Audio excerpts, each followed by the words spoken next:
묵상기도하심으로 새벽 예배를 시작하겠습니다.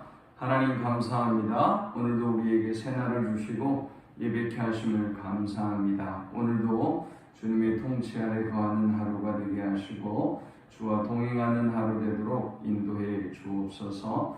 오늘도 우리 인생의 모든 무게와 삶의 문제들을 주께 의탁합니다. 목자 되신 하나님께서 담당해 주시고 세상에 알 수 없는 크고 비밀한 일들로 응답하시고 역사하시고 행하여 주옵소서. 이 하루를 온전히 주께 부탁드리며 예수님의 이름을 의지하여 간절히 기도하옵나이다. 아멘. 찬송 405장 드리겠습니다.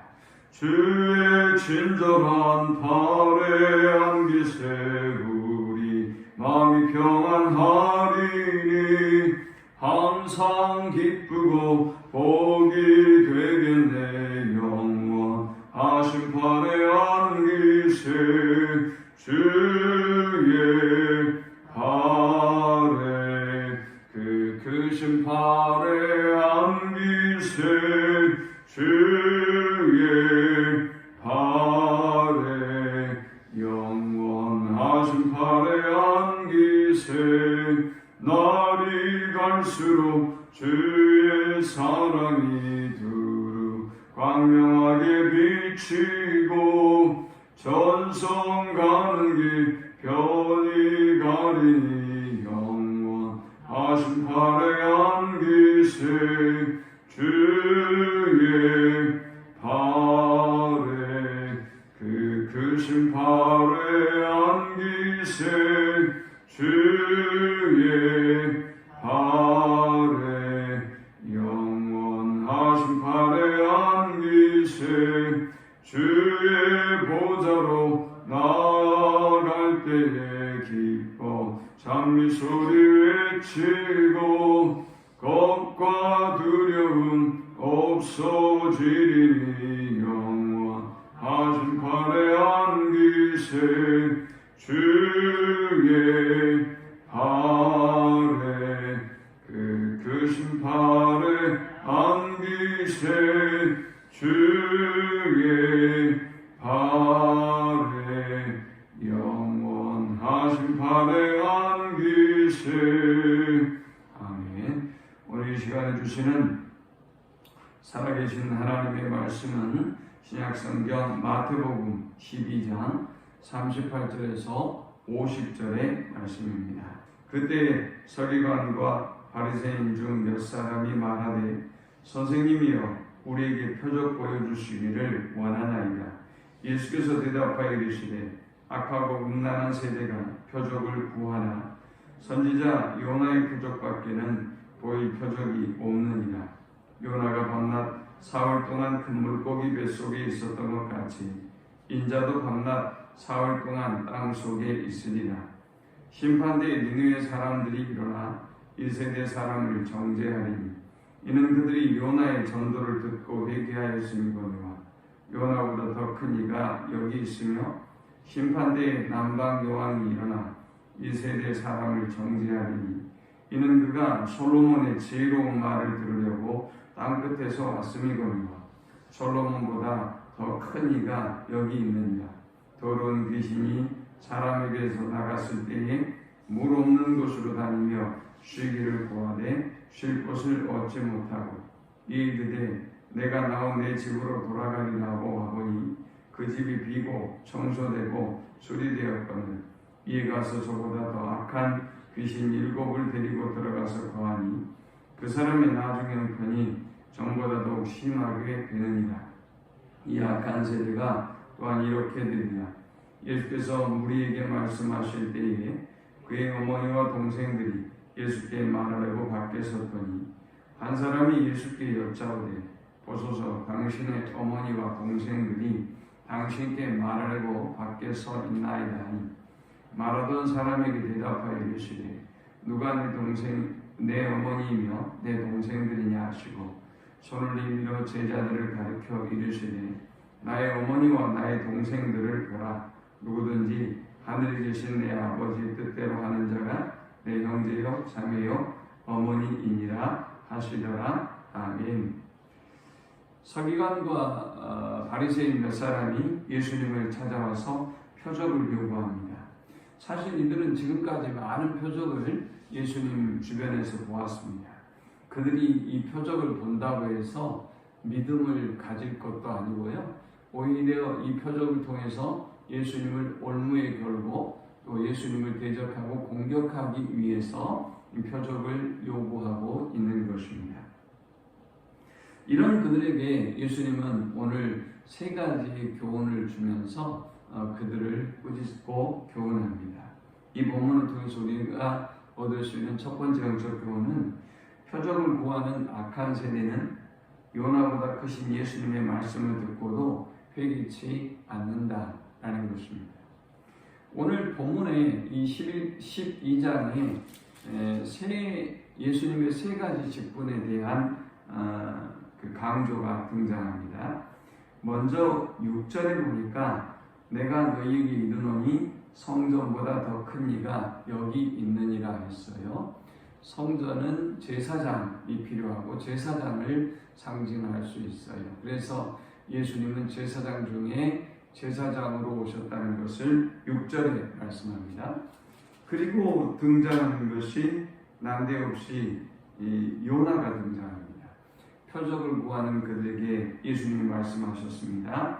예수께서 대답하여 이르시되 악하고 음란한 세대가 표적을 구하나 선지자 요나의 표적밖에는 보일 표적이 없느니라. 뜬금없이 요나를 이야기하고 있는 것 같아요. 그런데 요나는 누굽니까? 요나는 선지자죠. 아까는 성전 제사장을 강조했다면 요나는 선지자예요. 그래서 선지자 중에 선지자로 오신 예수님을 강조하고 있습니다. 자, 그런데 요나는 사흘 동안 큰 물고기 뱃속에서 그 사명을 거부하고 들어갔다가 그러고 다시 살아나서 니느웨의 복음을 전하고 많은 사람들이 회개하고 돌아오는 역사가 일어났죠. 이 3일 동안의 물고기 뱃속의 이야기는 예수님의 십자가의 죽음과 부활을 의미합니다. 여기 보니까 인자도 밤낮 사흘 동안 땅속에 있으리라 그랬죠. 그러니까 이 요나의 기적을 보고도 요나의 역사를 보고도 이들이 믿지 않아요. 그런데 하물며 예수님의 역사를 보고 이들이 당연히 믿고 회개하고 돌아와야 함에도 불구하고 더욱더 강팍하고 교만한 이들의 심령을 꾸짖고 있는 것입니다. 자, 그러면서 또 한 사람을 얘기합니다. 솔로몬 왕을 얘기합니다.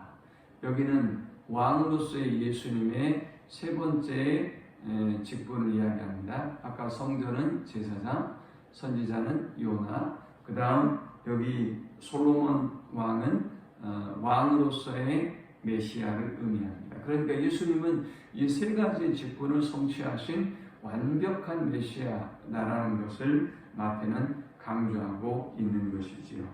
그런데 이 솔로몬의 지혜를 듣기 위해서 남방의 스바 여왕이 먼 곳으로 이동해서 왔단 말이죠. 하물며 니느웨의 사람들도 요나 때문에 회개하고 돌아오고 솔로몬 왕의 지혜를 듣기 위해서 스바의 여왕이 먼 길을 이동해서 왔는데 너희는 그토록 교만하고 완악하느냐. 그래서 스바의 여왕이 오히려 너희를 책망할 것이고 또 너희를 정죄할 것이고 니느웨 사람들도 성의 없이 요나가 복음을 전했는데 회개하고 돌아왔는데 하물며 요나보다 훨씬 큰 이가 와서 전하는데도 듣지 않고 회개하지 않는 너희를 정죄할 것이다 라고 말씀했습니다. 믿음이라고 하는 것은 표적을 본다고 해서 생길 수 있는 것은 아니지요. 그러므로 우리가 이 바리새인과 서기관들의 모습을 보면서 우리에게 하나님이 믿음을 주시는 것이 얼마나 큰 은혜이며 우리가 감사해야 할 일인지 모릅니다. 이 본문을 통해서 얻을 수 있는 두 번째 영적 교훈은 진정한 믿음으로 나아가지 않으면 형편이 이전보다 더 악화된다라는 것입니다. 예수님은 이 비유를 바리새인과 서기관들과 그리고 유대인들에 대해서 이 비유를 말씀하고 있습니다. 43절에 더러운 귀신이 사람에게서 나갔을 때에 물 없는 곳으로 다니며 쉬기를 구하되 쉴 곳을 얻지 못하고 이 이르되 내가 나온 내 집으로 돌아가리라고 하보니 그 집이 비고 청소되고 수리되었거늘 이에 가서 저보다 더 악한 귀신이 7을 데리고 들어가서 거하니 그 사람이 나중에 웅크니 전보다 더욱 심하게 되느니라. 이 악한 세대가 또한 이렇게 되리라. 예수를 조금 교회에 와봤던 사람들이, 교회 다니던 사람들이 신앙생활을 제대로 못하면 이전보다 더 강팍하고 악한 것을 보게 되죠. 바리새인과 서기관들도 똑같아요. 이 사람들이 뭔가 안다고 이야기하지만 뭔가 어떤 메시아에 대해서, 예수님에 대해서, 종교에 대해서, 이들이 어떤 거룩에 대해서, 하나님에 대해서 안다고 이야기하고 가르치긴 했지만 진정으로 예수님을 만나지 못하니까 그들은 정리되고 소지되어진 심령인 것 같았지만 이전보다 더 강한 귀신이 이 사람들 속에 들어와서 더 악한 사람들이 되었다는 것이죠. 유대도 역시 마찬가지로 예수님의 은혜로, 예수님의 사역으로 유대 사회가 정결해지고 거룩하게 되었지만 그러나 삶의 중심에 예수님을 모시고 살지 않으면 더 엉망이 되고 더 악한 세대가 된다는 것을 이 본문을 통해서 말씀하고 있는 것입니다.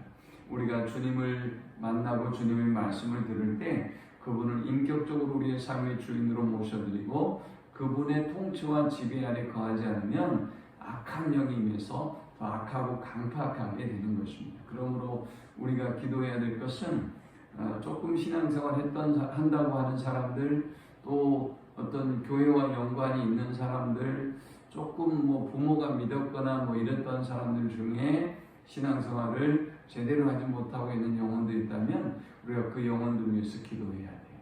그래야 이 악한 영이 그들을 지배하지 않는 것입니다. 마지막 세 번째 우리가 이 본문을 통해서 얻을 수 있는 영적 교훈을 예수님을 믿고 그 말씀대로 사는 자가 하나님의 가족이다라는 것입니다. 자, 이렇게 바리새인들과 논쟁하고 있을 때에 46절에 예수께서 무리에게 말씀하실 때 그의 어머니와 동생들이 예수께 말하려고 밖에 섰더니 했습니다. 어머니와 동생이 예수님을 찾아왔습니다. 그러니까 한 사람이 예수님께 고합니다. 당신의 어머니와 동생들이 당신께 말하려고 밖에 서 있나이다 하니 그때 예수님이 말씀합니다. 대답하여 이르시되 누가 내 어머니이며 내 동생들이냐 하시고 손을 내밀어 제자들을 가르쳐 이르시되 나의 어머니와 나의 동생들을 보라. 누구든지 하늘에 계신 내 아버지 뜻대로 하는 자가 내 형제요 자매요 어머니이니라 하시더라 했습니다. 예수님은 아버지의 뜻대로 부르심을 입고 아버지의 뜻대로 행하는 모든 사람들이 예수님의 제자이고 가족이다 라고 선언하셨습니다. 어떤 혈연의 가족이 아니라 예수님을 믿기만 하면 또 예수님을 따르기만 하면 확대된 가족으로서의 또 제자로서의 자격을 얻게 된다라고 지금 말씀하고 있는 것입니다. 그러므로 우리는 예수님의 가족이고 또 예수님의 제자임을 한순간도 잊지 말아야 할 것입니다. 하나님 감사합니다. 오늘도 귀한 말씀을 통해서 은혜 받고 깨닫습니다. 주신 말씀대로 우리의 심령이 주님의 통치와 또 주님의 주권 아래, 주님의 다스림 안에 거함으로 신령한 집이 되게 하시고 늘 하나님과 동행하는 성도들이 되도록 인도하여 주옵소서. 어떤 악한 마귀도 우리를 교만하게 하지 못하게 하시고 어떤 악한 사탄 마귀도 틈타지 못하도록 하나님이 지키시고 인도하여 주옵소서. 예수님의 이름으로 기도합니다. 아멘. 지금은 우리 주 예수 그리스도의 크신 은혜와 성부 하나님의 극진한 사랑과 성령의 인도 보교통 충만케 하심 오직 하나님의 주권과 통치하에 거하며 하나님과 동행하는 삶을 살기를 소망하는 모든 성도들의 머리 위에 지금부터 영원토록 함께 있을지어다. 아멘.